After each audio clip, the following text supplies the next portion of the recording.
देखिए बेटा, आज स्टार्ट कर रहे हैं बेटा nature of C X bond यानी कि सी एक्स बंध की प्रकृति। ठीक है बेटा, तो देखो उसका मतलब क्या है।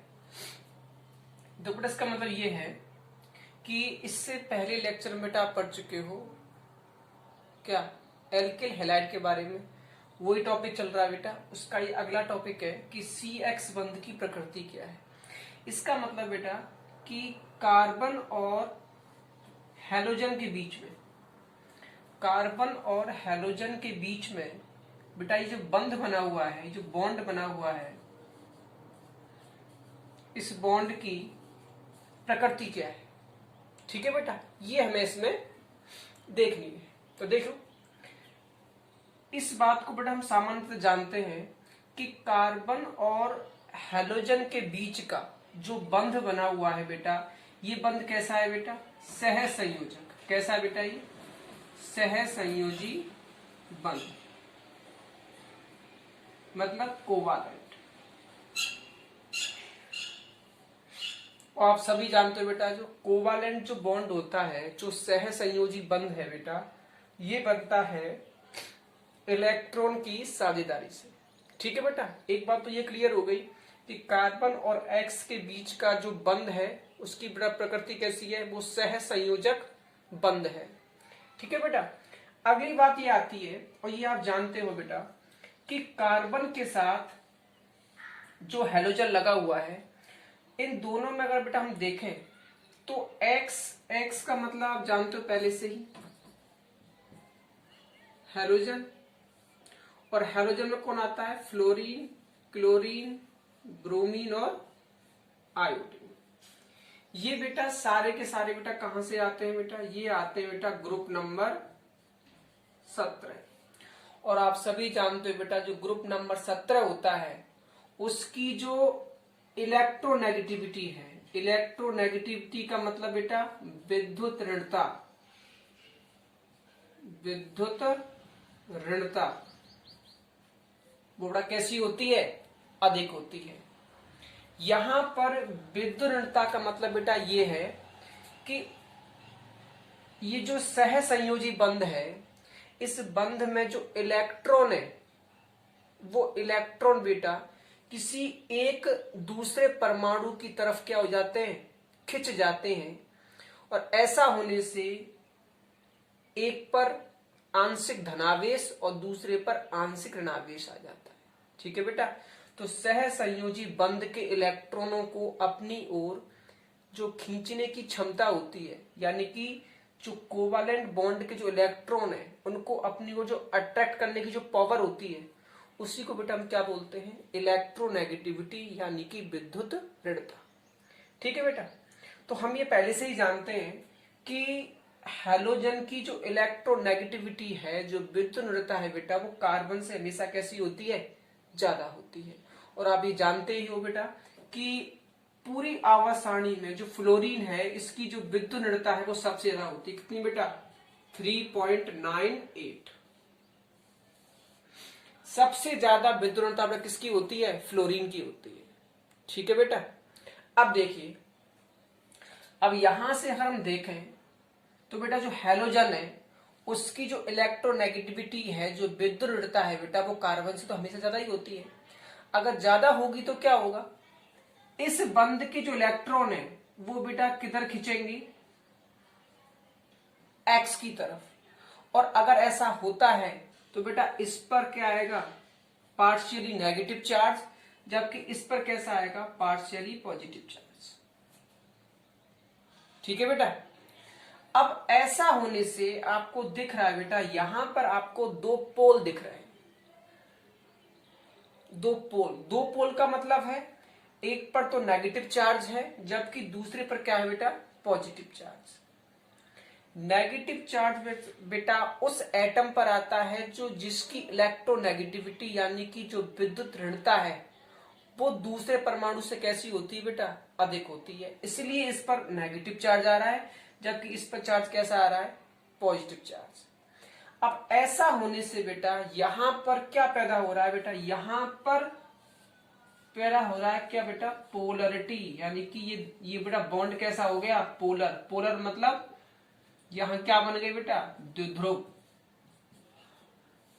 यहां क्या बन गए बेटा, दो ध्रुव बन गए। तो ये बंध जो है बेटा कैसा हो गया, ध्रुवीय, ऐसा कह सकते हो। ये बंध कैसा हो गया, ध्रुवीय, यानी कि कैसा हो गया, पोलर। और अगर ये ध्रुवीय है तो बेटा यहां पर हम क्या निकाल सकते हैं, इसका द्विध्रुव आघूर्ण, डाइपोल मूवमेंट, जो आपने 11th क्लास में पढ़ रखा है बेटा। तो देखिए थोड़ा देखते हैं।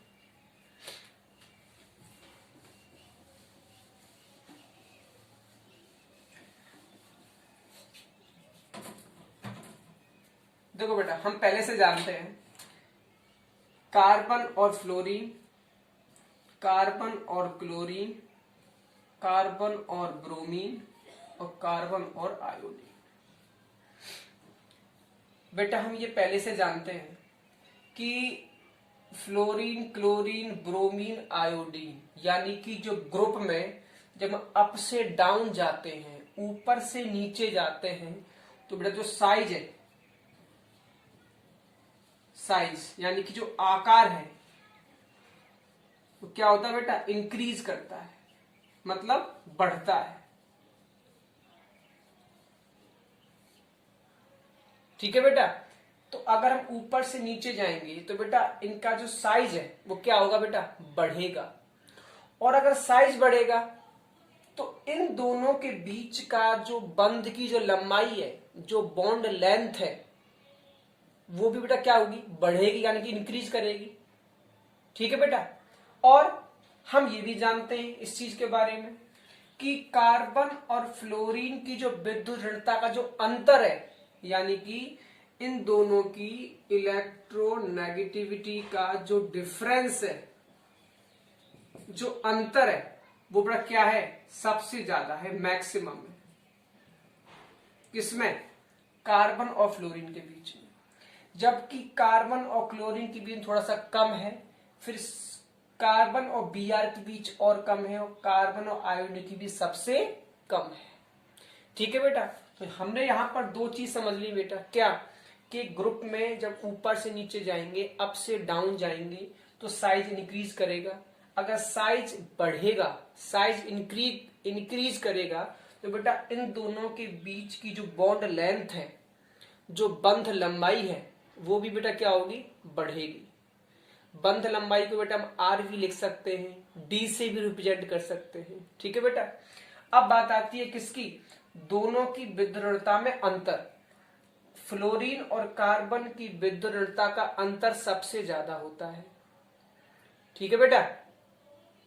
जबकि कार्बन और क्लोरीन के बीच थोड़ा सा कम होता है, यानी कि घटता जाता है।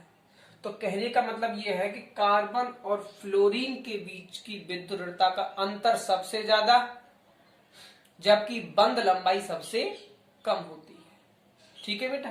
तो ये चीज तो आपने समझ ली होगी। अब हम बात करते हैं किसकी बेटा, डाइपोल मूवमेंट, यानी कि द्विध्रुव आघूर्ण की।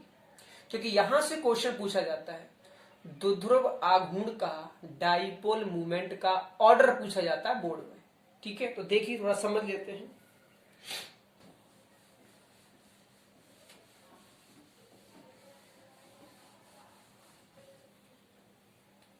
देखिए डाइपोल मूवमेंट बेटा म्यू से रिप्रेजेंट करते हैं, और इसका बेटा फॉर्मूला होता है Q मल्टीप्लाई डी।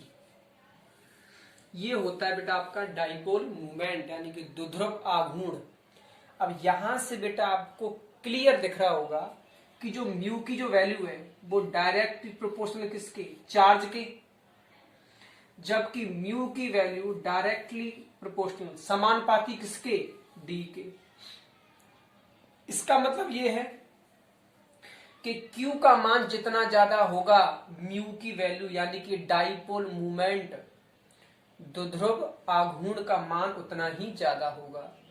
या फिर आप ये भी कह सकते हो कि डिस्टेंस, दूरी, बंध लंबाई, डी का मान जितना ज्यादा, द्विध्रुव आघूर्ण का मान भी उतना ज्यादा। यानी कि कहने का मतलब ये है कि द्विध्रुव आघूर्ण का मान दो फैक्टर पर बेटा डिपेंड करता है। एक तो किस पर, आवेश पर। ये क्या है, आवेश, आवेश यानी कि चार्ज। और ये क्या है बेटा, दूरी, डिस्टेंस। ठीक है बेटा, लेकिन एक चीज का विशेष याद रखें बेटा, क्या कि अधिकतर केसों में हम आंसर किससे निकालेंगे बेटा, आवेश से, चार्ज से। चार्ज की वैल्यू जितनी ज्यादा होगी द्विध्रुव आघूर्ण का मान उतना ही ज्यादा होगा। अधिकतर केसों में यही आएगा, लेकिन कुछ विशेष एक्सेप्शन, अपवाद आएंगे जहां पर डी कैसा होगा, प्रभावी, यानी कि मैक्सिमम केसों में, अधिकतर केसों में ये डोमिनेंट होगा, मतलब ये प्रभावी होगा, जबकि कुछ केसों में बेटा डी भी प्रभावी होगा। वो कैसे, वो देखते हैं। देखो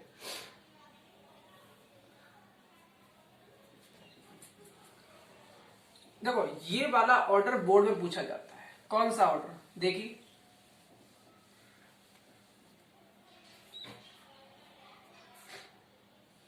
सी और एफ, सी और सी एल, सी और बी आर, और सी और आई। पूछा जाता है कि इनको डाइपोल मूवमेंट यानी कि द्विध्रुव आघूर्ण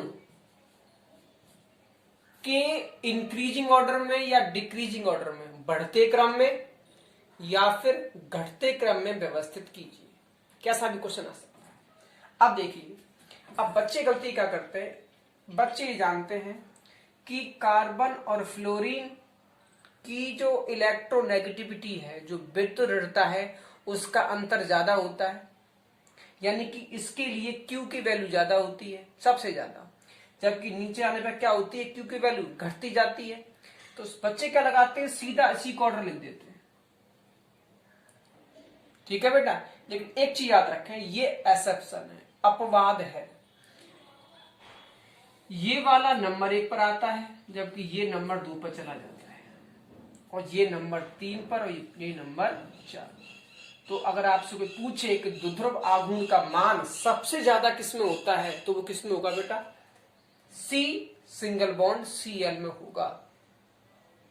जबकि सेकंड नंबर पर कौन आएगा, कार्बन और फ्लोरीन।